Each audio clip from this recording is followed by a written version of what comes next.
Buletin Didik 28 November bersama saya Tarushdi Muhammad Nazri. Assalamualaikum dan salam hormat. Kementerian Pendidikan KPM akan mengeluarkan surat pemakluman berhubung pelaksanaan saringan bergilir COVID-19 untuk murid sekolah rendah. Dalam satu kenyataan, KPM memaklumkan ujian saringan itu akan dilaksanakan pada setiap Rabu hari persekolahan. KPM menyambut baik saranan Kementerian Kesihatan KKM seperti yang diumumkan Menterinya Khairi Jamaluddin pada Jumaat lalu. KKM menetapkan pelaksanaan 10% sampel saringan COVID-19 untuk murid sekolah rendah yang akan dijalankan secara mingguan dengan kaedah penggiliran.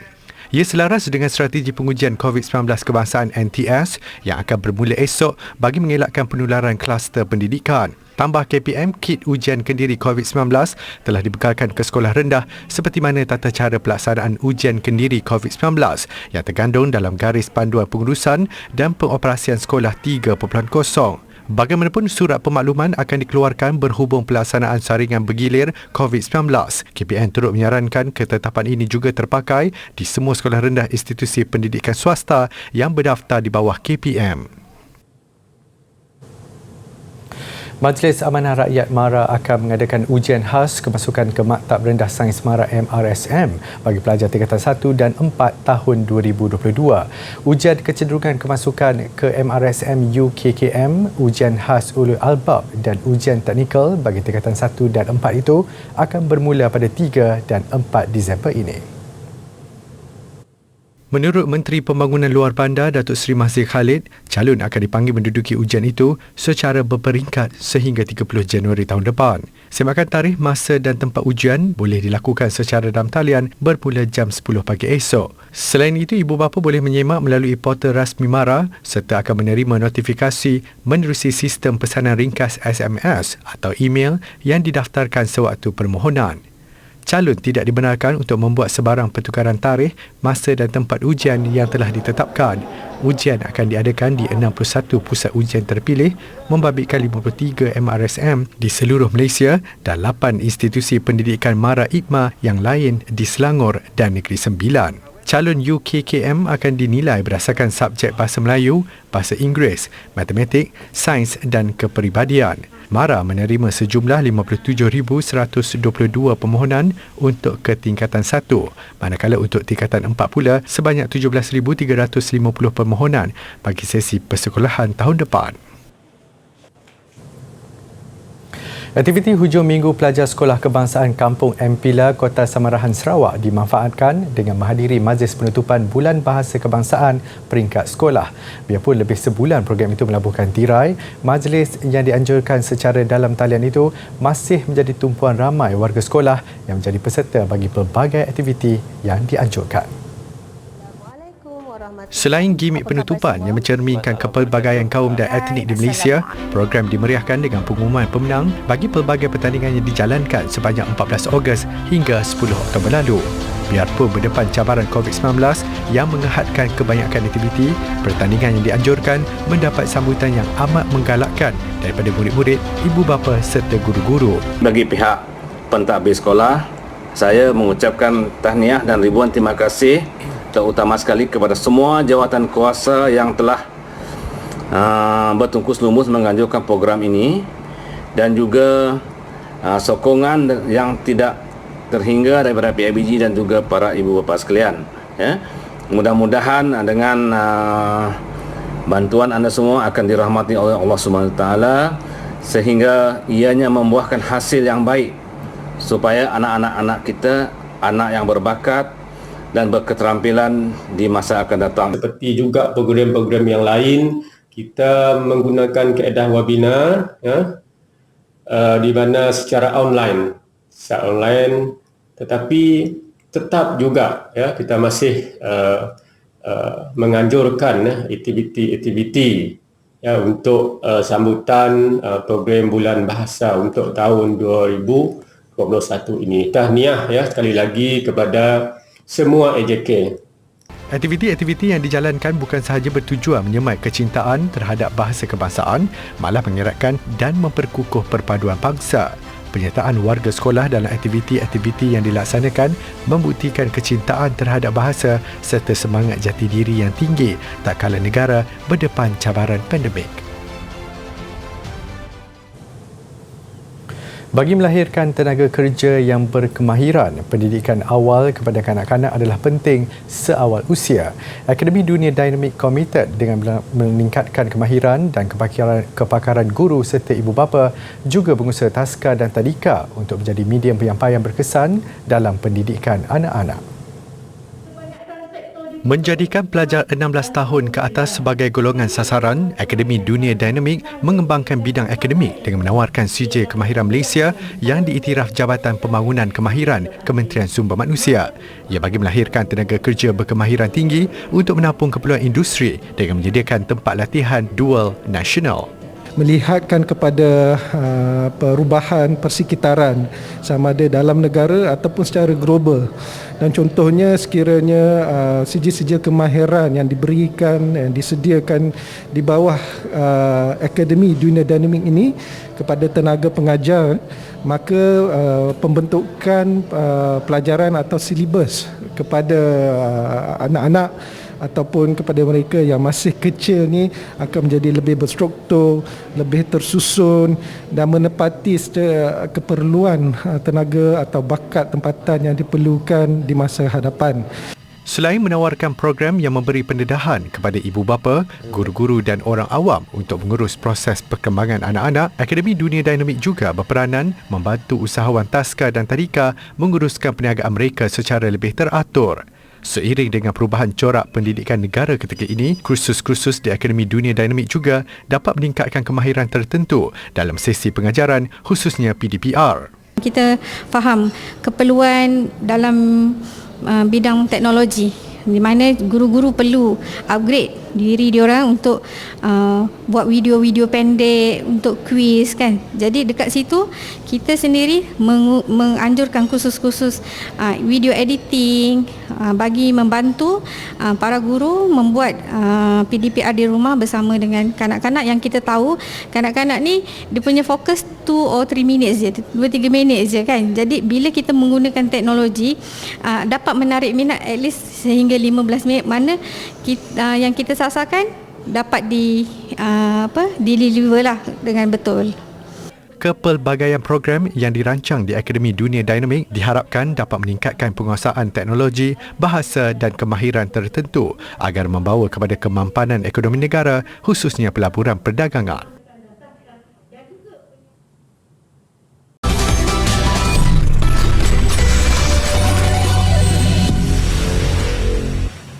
Bertemu kembali. Makna perpaduan perlu difahami keluarga Malaysia melalui skop yang lebih luas dan inklusif dengan menjadikan rukun negara sebagai teras utama. Justru Pelan Tindakan Perpaduan Negara 2021 hingga 2030 yang dilancarkan hari ini dilihat dapat mengukuhkan lagi perpaduan yang sedia terjalin dalam kalangan rakyat Malaysia. Berlandaskan 5 teras strategik, pelan itu adalah modus operandi terancang berlandaskan kajian berdasarkan kepelbagaian kaum di negara ini. Antaranya memelihara sistem demokrasi raja berperlembagaan serta membentuk masyarakat yang menghargai dan mengamalkan perpaduan. Pelan ini dirangka sesuai dengan program mengikut keupayaan institusi di peringkat pusat, negeri dan akar umbi. Ini mampu memanfaatkan keluarga, merangkumi program pendidikan, ekonomi, kebajikan, sosio budaya, sains, teknologi dan inovasi. Beliau berkata demikian ketika melancarkan pelan berkenaan di Pusat Konvensyen Kuala Lumpur KLCC pagi tadi. Jelasnya pelan itu juga adalah satu usaha untuk mengembalikan semula impian asal mengenai perpaduan yang tersurat dalam 5 prinsip rukun negara. Beliau turut menyeru kerjasama semua pihak termasuk agensi kerajaan, swasta dan badan bukan kerajaan NGO selaku agensi peneraju dan pelaksana dalam pelan tindakan berkenaan untuk duduk bersama sebagai sebuah keluarga besar. Kerjasama semua pihak tambahnya mampu mencorakkan kehidupan yang lebih tersusun dan terrangkum sekaligus membentuk kesepaduan dan keharmonian yang bersifat nasional tanpa mengira kaum dan agama. Dalam pada itu, Datuk Seri Ismail Sabri turut melancarkan Kami at Pelan Perpaduan Keluarga Malaysia 2021-2025. Jelasnya, ia adalah pelan paling signifikan kepada Kementerian Perpaduan Negara dalam menerajui agenda perpaduan nasional dalam usaha menepis sebarang percubaan mencemarkan perpaduan di negara ini. Pelan yang merakyatkan perpaduan ini akan memberi tumpuan kepada 4 dimensi atau nama ringkasnya KAMI, KAMI, iaitu K bermakna karib, A accessibility, M majmuk dan I inclusivity.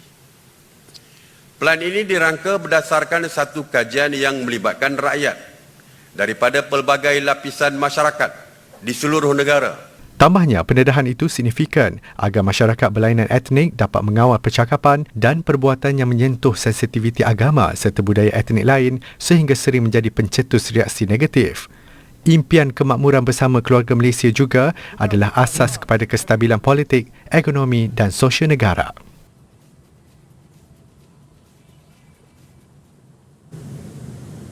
Taman Pulau-Pulau Penyu TPPP Sabah kini menjadi antara pusat pengurusan penyu 5 terbaik dunia setelah hampir 1 abad sejarah pemeliharaannya sejak tahun 1927. Di sebalik pengiktirafan oleh penyelidik dalam dan luar negara itu, hakikatnya usaha melindungi habitat terancam itu bukan sesuatu yang mudah. Pengeksploitasian kulit dan daging penyu sisik di sekitar kudat yang berleluasa mula dikesan pada pentadbiran North Borneo British Company 1927. Ironinya, aktiviti haram seumpama itu masih berterusan sehingga kini. Segi pencemaran ni biasanya pernah yang kami jumpa di situ, kalau penyu mati terdampar di pantai, bila kami perasan, kami periksa ada yang termakan plastik, ada di dalam perut dia tu ada plastik. Perjalanan 1,5 jam ke utara Sandakan di perairan Laut Sulu, Pulau Selingan, Gulisan dan Bakungan Kecil, 3 pulau TPPP menjadi kawasan perlindungan selamat buat penyu spesies hijau dan sisik. Dan salah satu contohnya ialah macam turtle adoption, di mana itu boleh dilayari di dalam web kami nanti supaya seluruh dunia boleh mengambil bahagian dalam turtle adoption ini dan memberi sumbangan kepada pemeliharaan lah. Jadi, Kanda Amri sudah berkhidmat dengan TPPP lebih 4 dekad. Peristiwa hitam yang berlaku 30 tahun lalu masih terpahat, namun tidak sesekali melunturkan semangatnya untuk memelihara penyu sehingga kini. Kami selama 6 orang telah diculik oleh beberapa orang dari jiran dari sebelah kami waktu itu di Pulau Bakungan Kecil. Beberapa orang naik ke pulau. Ternyata pengawasan penjagaannya tidak seperti haiwan lain dan bukan semudah yang disangka. Pelan Strategik Taman-Taman Sabah TTS 2015-2025 dijadikan sandaran untuk mencapai matlamat sebagai salah satu taman rizab negara terbaik dunia. Pelbagai pakej ditawarkan kepada pelancong selain bermalam dan merasai sendiri pengalaman simbiotik secara dekat dengan khazanah ekosistem sekitarnya. Sekumpulan peladang di Kedah kini giat memulakan semula aktiviti pertanian selepas terhenti akibat pelaksanaan Perintah Kawalan Pergerakan PKP.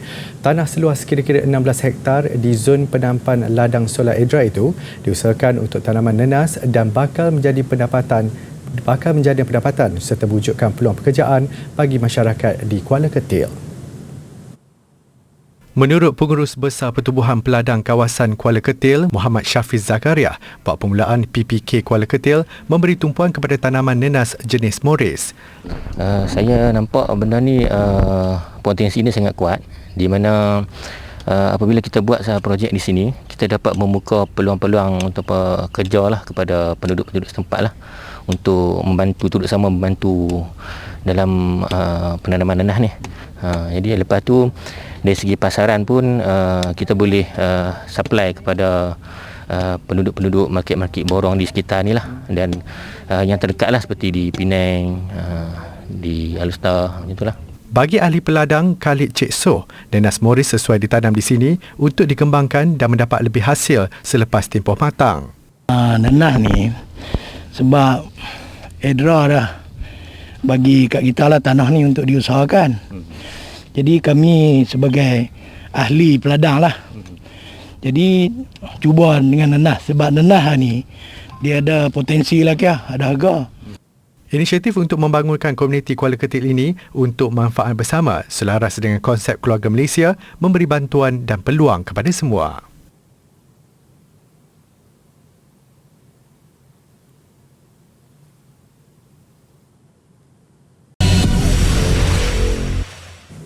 Perusahaan kraft tangan berasaskan rotan yang selama ini dipelopori golongan berusia kini semakin mendapat tempat di kalangan generasi muda. Pelbagai inisiatif dilakukan generasi muda di Pontian Johor bagi memberi nafas baharu kepada seni warisan tradisi itu, terutama dari segi rekaan, warna dan aksesori.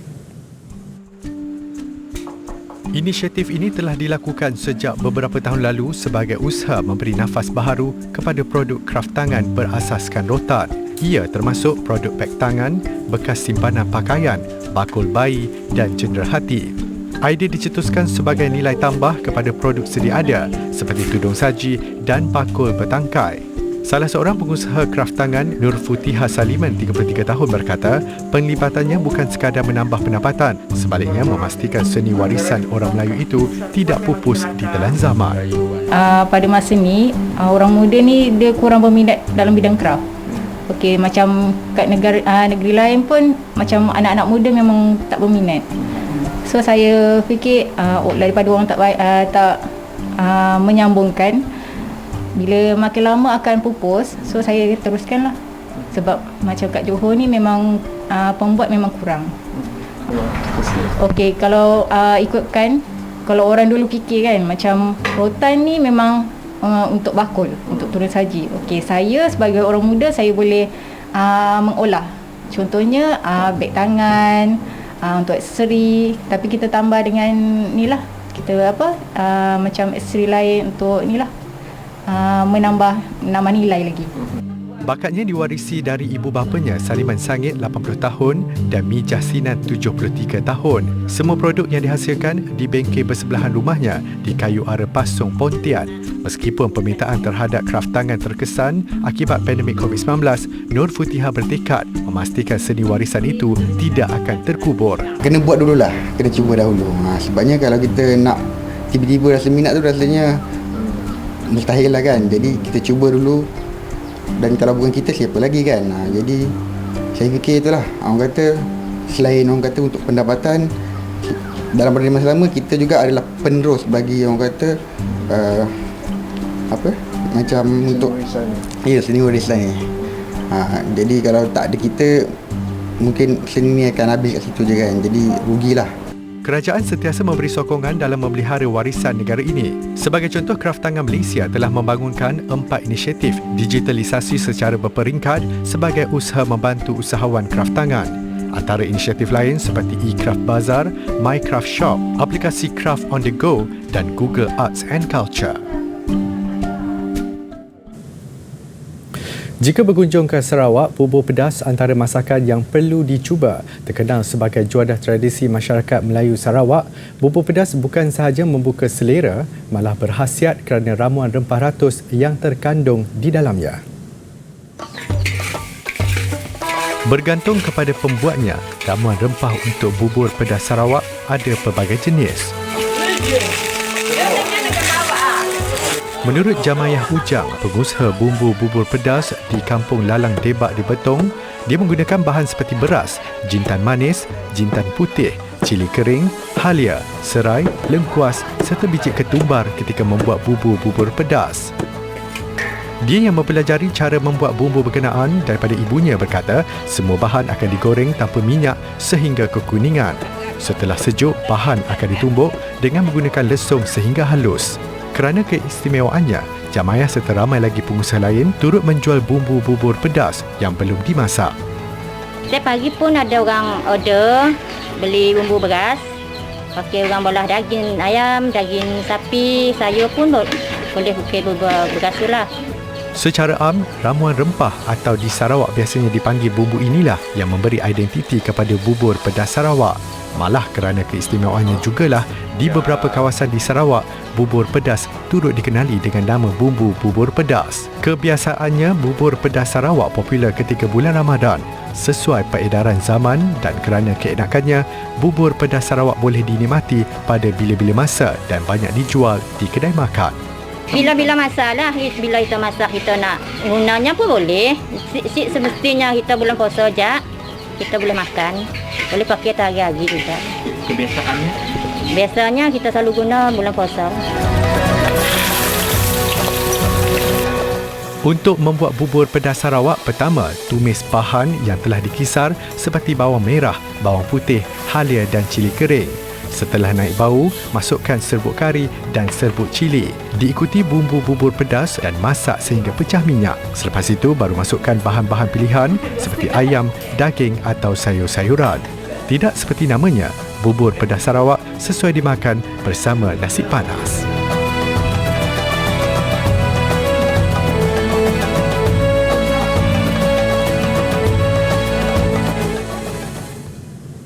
Penyanyi terkenal Adele melakar rekod baru melalui album terkini yang baru seminggu dilancarkan 30 apabila menduduki tangga teratas carta album rasmi United Kingdom dan mencatat beberapa rekod lain. Album 30 meraih jualan pembukaan terlaris 2021 setakat ini dengan jualan carta minggu pertama sebanyak 261,000, sekaligus mengatasi rekodnya sendiri untuk debut album solo wanita terlaris melalui 25 pada tahun 2015. Kejayaan pencipta lagu Easy On Me itu menyaksikan jualan album 30 minggu ini merangkumi 67% jualan fizikal.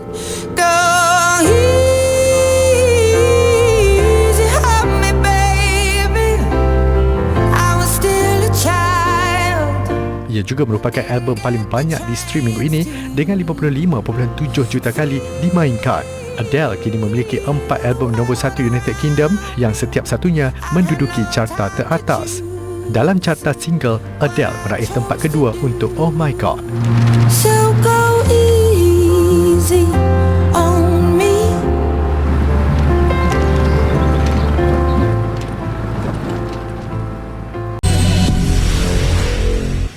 Sukan. Seperti dirama pasukan pilihan Akademi Muqtadahari A muncul juara kejohanan bola sepak Piala Perayu 2021.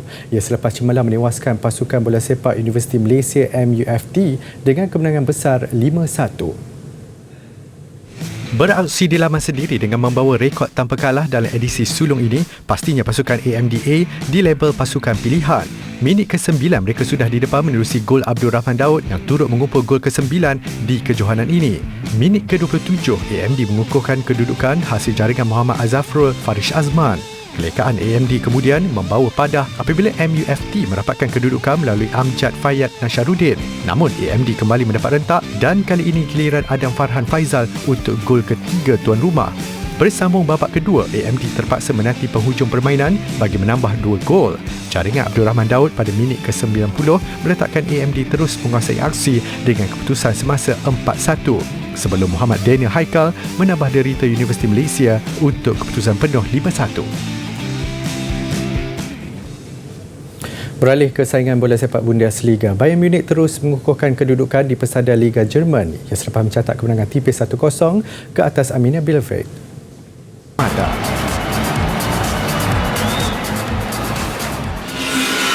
Di Volkswagen Arena, sentuhan gol Erling Haaland masih berbisa walaupun membuat penampilan semula selepas dipalik kecederaan serius. Pasukan lawan Wolfsburg terdahulu di depan menerusi jaringan Wout Weghorst seawal minit kedua. Pelawat mula mendapat rentak selepas dihadiahkan sepakan penalti susulan kekasaran ke atas Marco Reus. Kesempatan itu dimanfaatkan sebaiknya Emre Can pada minit ke-35 untuk menyamakan kedudukan 1-1. Reus terus mendapat watak penting dalam gol kedua selepas hantarannya disudahkan Donyell Malen. Di minit ke-80, Haaland meledak gol ketiga untuk mencapai rekod itu. Visual gaya bebas motocross mengakhiri Buletin Didik malam ini. Saya Tarusydi Muhammad Nazri. Salam hormat dan Assalamualaikum.